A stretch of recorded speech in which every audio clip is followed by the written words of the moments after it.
All right, let's get right into this. We're looking at a huge controversy around the redevelopment of one of India's most sacred cities, Kashi, as laid out in a report by the Deshpakt. Is it progress or is it the destruction of heritage? You know what's really interesting here is how the source kicks things off. It doesn't start with the politics or the construction, it starts with a very personal story, giving us a real human connection to this place. So the narrator, Akash Banerjee, isn't just some detached journalist. He's got a lifelong bond with this city. He paints this picture of Banaras as a place tied to his best memories, a spiritual home he's returned to over and over again. And that question right there, that's the heart of this whole thing. It's this deep-seated feeling that the authentic city he knew, the very soul of it, is being wiped away, all in the name of development.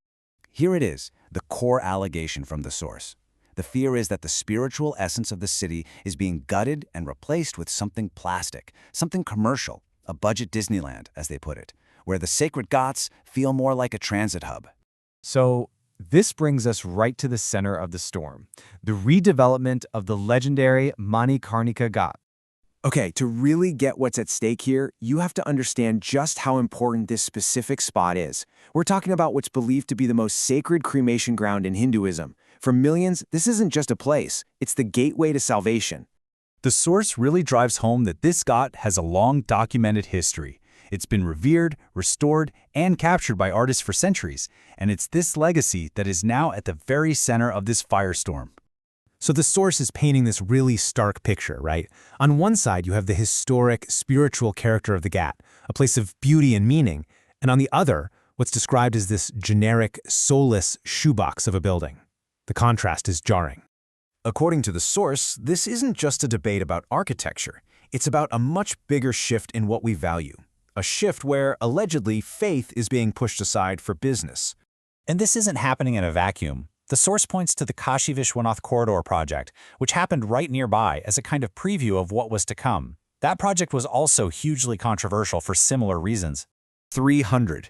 According to the report, that's roughly how many Shiva lingams, these incredibly sacred symbols, were destroyed or moved to clear the way for that new corridor. Now, this is a really crucial point the source makes. This criticism isn't just coming from activists or outsiders, it's coming from inside the religious community. The source quotes a former head priest who flat out says this isn't about faith, it's about danda, it's about business. So, once images of the work at Manikarnika Ghat started going viral online, you had two completely different stories emerging from the administration and from heritage trusts. The official line, as reported by the source, was pretty clear. Deny everything. They claimed no heritage was being destroyed, and even warned that people spreading these misleading posts would face consequences.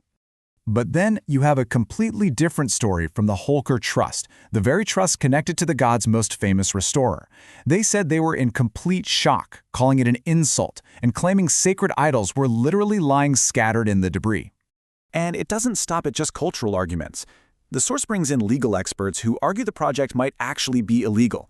They point to a specific law designed to protect ancient monuments, a law they say was completely ignored here. This all leads the source to ask a pretty simple but powerful question. Why not do it differently? Why not look at how the rest of the world handles restoring its most precious heritage sites? Take the restoration of Notre Dame, for example.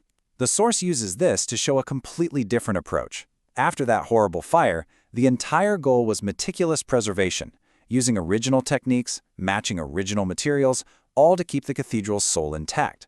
It wasn't about building something new and fast. The source also points to Angkor Wat in Cambodia, another massive, slow, careful restoration. And here's the irony they highlight. India itself is one of the international partners helping with that preservation-focused project. So when you put all this together, the source is really building towards a much bigger point about what this all means for the identity, the history, and yeah, the very soul of Varanasi. Wow. I mean, that quote from the narrator just hits you, doesn't it? It perfectly sums up that feeling of loss and alienation the source is trying to convey. It's this deep sense that the city he loves is becoming a caricature of itself. So the argument the source lays out is this. The new Benares is becoming more about a rigid political ideology, Hindutva, than about the deep, ancient, and diverse spirituality of the Hindu faith that has defined it for thousands of years. And that is the final, heavy question the source leaves us to grapple with. What's the real cost of this kind of transformation? When you rebuild a sacred space, what's gained? And more importantly, what's lost forever?